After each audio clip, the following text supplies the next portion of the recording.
Hey guys, welcome back. இது உங்கள் ஃபுன்ஷன் மேனி. இன்னைக்கு நம்ம த ஆண்டிங் ஆஃப் பிளைம் சீரிஸோட ஸ்டோரியை தாங்க பார்க்க போகிறோம். நம்ம ஆல்ரெடி த ஆண்டிங் ஆஃப் ஹீரோ சீரிஸை பார்த்துட்டோம். அந்த டேரக்டரோட இன்னொரு படைப்பு தான் இது. அந்த சீரிஸ்க்கும் இதுக்கும் எந்த ஒரு ஸ்டோரி கனெக்ஷனே இல்லை. ஆனால் அதில் நடித்த பல கேரக்டர்ஸ் இதில் இருப்பாங்க. அண்ட் சேம் ஹீரோஸ் மாதிரியே இதுவும் ஒரு நான்லினியர் ஸ்டோரி டெல்லிங் தான். தி ஆண்டிங் ஆஃப் சீரிஸை பார்த்தவங்களுக்கு தெரியும் எந்த அளவுக்கு அது இருந்துச்சுன்னு. அதே மாதிரி தான் இதுவும் இருக்கும். அந்த சீரிஸை பார்க்கலாம்னா பார்த்துருங்க. கீழே டிஸ்கிரிப்ஷனில் லிங்க் கொடுத்துருக்கேன், செக் பண்ணி பாருங்க. சரி, வாங்க ஸ்டோரிக்குள்ள போயிடுவோம். எபிசோடோட ஸ்டார்டிங் சீனில் 2007 நார்த்தன் கலிஃபோர்னியாவில் காட்டுறாங்க. ஒரு மேரேஜ் ஃபங்க்ஷனுக்கு ஒரு லேடி வராங்க. அந்த லேடி யாருன்னு பார்த்தா நம்ம இல்லோஸ் அம்மா தான். ஃபங்க்ஷன் முடிஞ்சு நைட் எல்லாரும் ஜாலியா பேசிட்டு இருக்காங்க. நல்ல கதையா பேசுவாங்கன்னு பார்த்தா எல்லாரும் பேய் கதையை சொல்லிட்டு பேசிட்டு இருக்காங்க. இப்ப பேசிட்டு இருக்க இந்த அம்மா, நான் ஒரு பேய் கதை சொல்லட்டான்னு கேட்கறாங்க.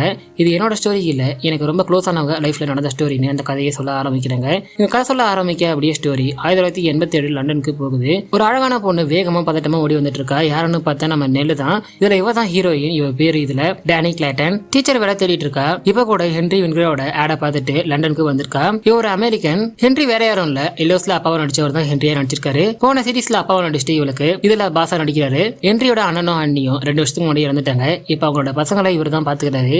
சிட்டில இருந்து ரொம்ப தூரமா இருக்கு. இவங்களுக்கு சொந்தமா இருக்க பிளைமேனல்ல பசங்க இருக்காங்க. இப்ப பசங்களுக்கு ஹாப்பர் தேவை. அதுக்காக தான் இன்டர்வியூ எடுக்கிறாரு. டேனியும் இன்டர்வியூ கொடுக்குறா. ஆனா ரிஜெக்ட் பண்ணிடுறாரு, எக்ஸ்பீரியன்ஸ் இல்லன்னு. டேனி எவ்வளவு பேசி பாக்குறா, ஃபேமிலி சிச்சுவேஷனையும் சொல்லி பாக்குறா.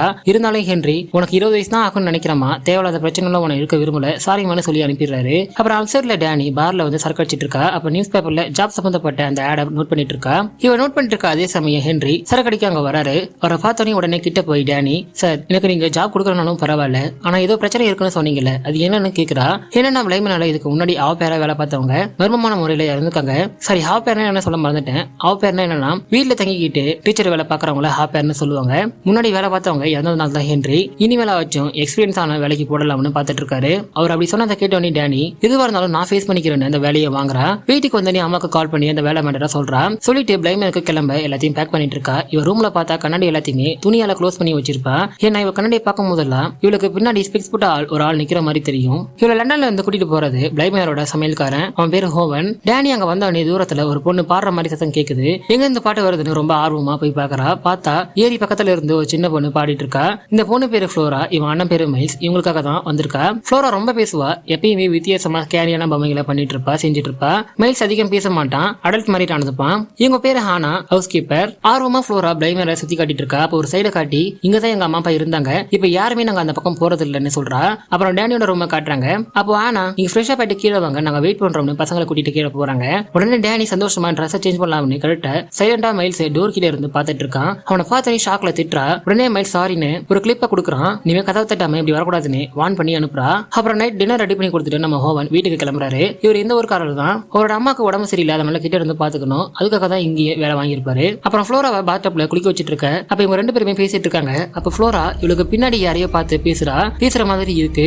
யாருன்னு திரும்பி பாக்குறா. திரும்பி பார்க்கும்போது டேனி போட்டிருக்க அந்த பட்டர்ஃபிளை கிளிப்பை பாக்குறா ஃப்ளோரா. அதை பார்த்த நீ அவளோட முகம் மாறுது. இது எப்படி அவங்க கிட்ட வந்துச்சுன்னு கேக்குறா. இந்த பட்டர்ஃபிளை கிளிப் யாரோட தான், டேனிக்கு முன்னாடி பேரா வேலை பார்த்த ரெபகாவோடைய தான். அதை கேட்டோன்னே டேனி உடனே சாரின்னு அதை எடுக்கிறா. ஆனா திரும்பவும் ஃப்ளோரா பின்னாடி திரும்பி யாரையோ பார்த்து பேசிட்டு இட்ஸ் ஓகேன்னு சொல்றா. அதனால குழப்பத்துல டேனி ஒண்ணுமே புரியாம வந்துட்டு இருக்க. அப்ப கண்ணாடியை பார்க்க திரும்ப அந்த உருவம் தெரியுது. உடனே பயத்துல கண்ணாடியை தொடக்கி அது போயிடுது. அது யாருன்னு போக போக நமக்கு தெரியும். அப்புறம் மைல்ஸை தூங்க வச்சுட்டு ஃப்ளோரா கிட்ட வர ஃப்ளோரா பிளைமேனரா ஒரு மினியேச்சர் ஹவுஸை ரெடி பண்ணி வச்சு அதுக்குள்ள பொம்மைகளை வச்சு விளையாடிட்டு இருக்கா. பொம்மை எல்லாத்தையுமே பார்க்க ஸ்கேரியா பயமா இருக்கு. சரிமா தூக்கின தூங்க என்ன அப்படின்ட்டு டேனி டேபிளுக்கு கீழே இருக்க ஒரு வித்தியாசமான பொம்மையை எடுக்க உடனே கோவமா ஃப்ளோரா அவளை அங்கேயே வைங்க, அவளுக்கு அங்க இருக்கதான் ரொம்ப பிடிக்கும்னு சொல்றா. பயந்த டேனி அங்க வச்சிடறா.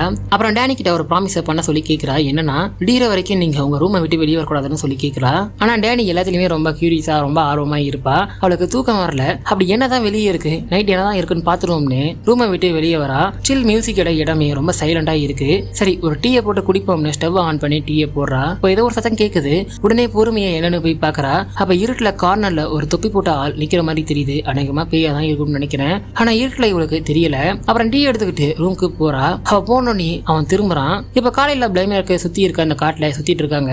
அப்ப ஃப்ளோரா, நீங்க ஏன் நைட் வெளியே வந்தீங்க, நான் தான் வரக்கூடாதுன்னு சொன்னேன்ல அப்படின்ட்டு கேக்குறா. உனக்கு எப்படிமா தெரியும் டேனி கேக்குறா. நீங்க அந்த லேடியை பாக்கலையா? டேனிக்கு ஒண்ணுமே புரியல. யாருமா அந்த லேடின்னு கேட்க அந்த ஏரியில இருக்க அந்த லேடியை தான் சொல்றேன்னு சொல்றா. இவங்க பேசிட்டு இருக்க சிலந்தி எடுத்துக்கிட்டு பயமுறுத்துறான் அண்ணங்காரன். பயத்துல ஓடிடுறா. அப்புறம் பசங்களை கூட்டிட்டு பிளைமனுக்கு வர அப்ப சைட் பால்கனில ஒரு ஆள் நிக்கிற மாதிரி தெரியுது. அவனை பார்த்தனி டேனி ஹாய்னு கையை காட்டுறா. ஆனா நோ ரெஸ்பான்ஸ். உடனே பறவைங்களோட சத்தம் கேட்க திரும்பி பார்த்துட்டு பாக்குறா. இப்போ ஆளை காணோம். அப்புறம் எல்லாருமே கிச்சன்ல இருக்க போன் ரிங் ஆகுது. உடனே ஹோவன் என்னன்னு என்னன்னு போய் பாக்குறாரு. ஆளோன்னு சொல்றாரு. ஆனா யாருமே பேசல. இப்படிதான் அடிக்கடி பிராங்க் கால்ஸ் வரும்னு ஹானா சொல்றாங்க. அப்ப நமக்கு புதுசா ஒருத்திய காட்டுறாங்க. தோட்ட வேலை பாக்குறா. அப்ப பேசிட்டு இருக்க நம்ம டேனி பால்கனில இவ பார்த்தால ஒருத்தனை அவளை பத்தி கேக்குறா. ஆனா யாரும் அந்த பக்கம் போக மாட்டோம், நீ இமேஜினேஷன் பண்ணிருப்பன்னு சொல்றாங்க.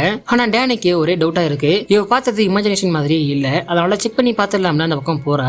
பசங்களோட அம்மா அப்பா இருந்தாங்கல்ல, அந்த ரூம் தான் அது. எல்லாமே துணியோட க்ளோஸ் பண்ணி மூடி வச்சிருக்காங்க. அதை எல்லாத்தையும் பார்த்துக்கிட்டு பால்கனிக்கு வரா. அங்க வித்தியாசமா வினோதமா ஒரு பொம்மை இருக்கு. அதை எடுத்து பார்த்துட்டு இருக்கா. அதை எடுத்து பார்த்துட்டு இருக்க தூரமா ஒரு பில்டிங்ல லைட் எரியுற மாதிரி இருக்கு. உடனே வேகமா அது என்னன்னு பார்க்க உள்ள போய் பாக்குறா. பார்த்தா அது சர்ச். ஹானா உட்காந்து ப்ரே பண்ணிட்டு இருக்காங்க. ஹானாட்ட அந்த பொம்மையை காட்டுறா. அதை பார்த்தோன்னே ஹானா கண்டிப்பா இந்த ஃப்ளோரோட வேலையா தான் இருக்கும்னு சொல்றா. அப்புறம் ஹானா ரெபக்காவை பத்தி சொல்றாங்க. அவளை லவ் பண்ண அவன் விட்டுட்டு போயிட்டானா, அதனால அவ மனசை உடைஞ்சு போய் ஏரியில குதிச்சு சூசைட் பண்ணிருக்கா. அவளோட பாடியை ஃப்ளோரா தான் பாத்திருக்கா. ரெபக்கா இறந்ததுல இருந்து கொஞ்ச நாளா இந்த பிளைமேனர்ல அழுகிற குரல், இன்னதமான குரல்னு சத்தம்னு இப்படி நிறைய கேட்டுட்டு இருந்துச்சான். ஆனா இப்பதான் கொஞ்ச நாளா கேட்காம இருந்துச்சான். இப்ப நம்ம டேனி வந்ததுக்கு அப்புறம் திரும்பவும் கேட்க ஆரம்பிக்குது. அதனாலதான் நான் ப்ரே பண்றேன்னு ஹானா அழுதுட்டே சொல்றாங்க. இந்த பொம்மை பிளைமேனர்ல இருக்கவங்க எல்லாருமே காப்பாத்தோம்னு நம்ம ஃப்ளோரோட நம்பிக்கையா. அதனாலதான் இதை நிறைய இடத்துல வச்சிருப்பாலாம். அப்புறம் மேல் சத்தம் சொல்ல விளையாடலாமான்னு கேட்கறான். ஆனா இவ நைட் ஆயிடுச்சு வேணாம்னு சொல்றா. அமைதியா தூங்குடான்னு சொல்லிட்டு ஃப்ளோரா கிட்ட வர ஃப்ளோரா சமத்து புள்ளியா பெட்ல படுத்துட்டு இருக்கா. இவ பால்கனில எடுத்தால வினோதமான பொம்மை அதை ஃப்ளோரா கிட்ட கொடுக்குறா. அதை கொடுத்துட்டு இவ போவ கீழே இருந்த பொம்மையை தெரியாம தட்டி விட்டுறா. உடனே சாரி அதை எடுக்க ஃப்ளோரா கோவமா எழுந்து உட்காந்துட்டு இருக்கா. அப்ப அந்த மெயில்ஸ் எனக்கு தூக்கம் வரல, நீங்க கபோர்ட்ல இருக்க அந்த எலக்ட்ரிக் ஃபேனை எடுத்து கொடுங்க, அப்பதான் நான் தூங்குவேன்னு சொல்றான். அதனால ஃபேன் எடுக்கலாம்னு இவளும் உள்ள போறா. ஃபேன் எங்கன்னு தேடிட்டு இருக்கா. அப்ப இந்த பசங்க வேணும்னே டோரை க்ளோஸ் பண்ணிடுச்சுங்க. டேய் பசங்களா விளையாடாதீங்க, ஓபன் பண்ணுங்கடான்னு இவ கத்துறா. ஆனா லாக் ஆயிடுச்சு, எங்களால ஓபன் பண்ண முடியலன்னு ஃப்ளோரா சொல்றா.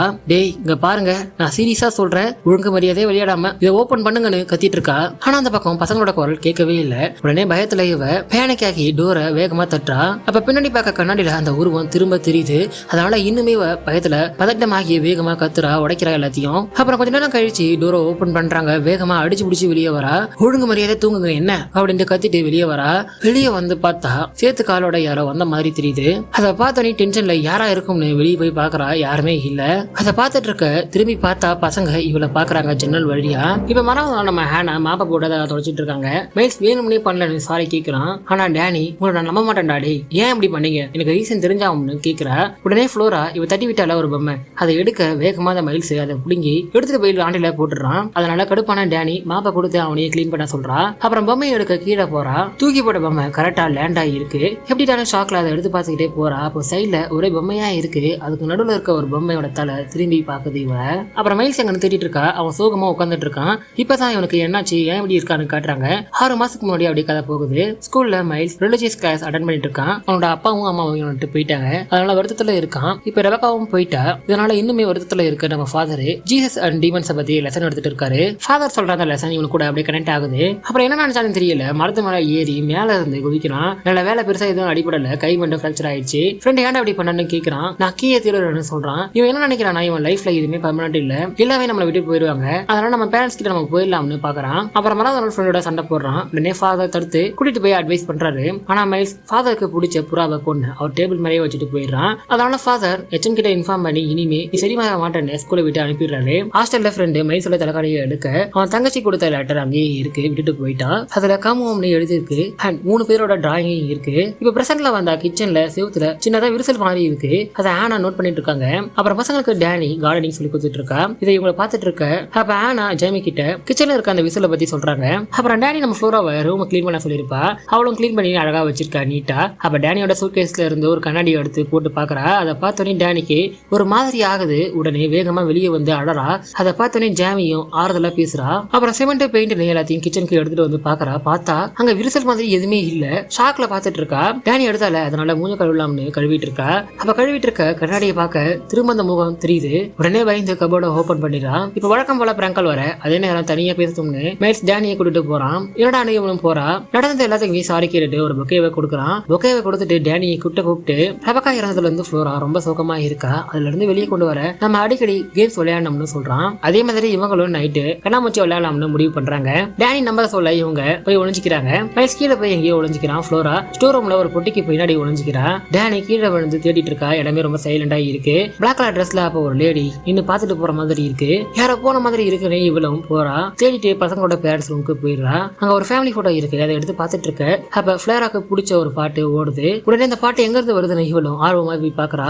பார்த்த ஒரு மியூசிக் பாக்ஸ்ல இருந்தா அந்த பாட்டு ஓடுது. அதே நேரம் பாட்டை ஃப்ளோரா ஹமிங் பண்ணிட்டு இருக்கா. கூடவே கூடவே ஸ்கேரி வாய்ஸ்ல பின்னாடி இருந்த ஒரு பேய் பாடிட்டு இருக்கு. மியூசிக் பாக்ஸ்ல ஒரு கப்பலோட போட்டோ இருக்கு. இவனதான் இவ பால்கனில பாத்திருப்பா. அந்த பொண்ணு யாருன்னு நமக்கு பின்னாடி தெரியும். உடனே ஃப்ளோரா விட அந்த பேய் சத்தமா பாட உடனே அசால்ட்டா இவ திரும்பி அப்படின்ட்டு சொல்ல அது சைலண்ட் ஆயிடுது. உடனே மைல்ஸ் பின்னாடி இருந்த வந்து டேனியை கழுத்தை நெரிக்கிற மாதிரி பிடிச்சி இப்ப என்னோட டர்ன்னு வேகமா ஓடுறான். நம்பரை சொல்லிட்டே போறான். ஆனா இவ கடுப்புல இனிமே நோ கேம்ஸ் கம்முனுவா அப்படின்ட்டு சொல்லி கத்திட்டே போறா.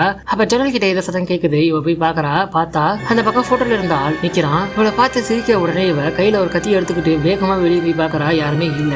அப்ப உள்ள பாக்க உள்ள இருந்து மைல்ஸ் கூப்பிடுறான். உடனே மயக்கம் போட்டு கீழே விழ பயத்துல இவளும் உள்ள போய் பாக்குறா. ஹானா அவன் வந்துடுறா. ஜன்னல் கிட்ட ஒரு ஆள் நின்னால அவனை பத்தி சொல்றா. உடனே ஹானா கதவை மூடிட்டு வரன்னு போய் கூட போறா. மயக்கத்தை தெரிஞ்சு மைல்ஸ் எழுந்து பாக்குறான். பார்த்தா இவனுக்கு அந்த ஆள் தெரியுறான். அப்படியே இந்த எபிசோட் முடியுது. அந்த ஆள் யாருன்னு நமக்கு அடுத்த எபிசோட தெரிஞ்சிடும். எபிசோட் 3 and 4 நம்ம நெக்ஸ்ட் வீடியோல பார்ப்போம். Thank you guys.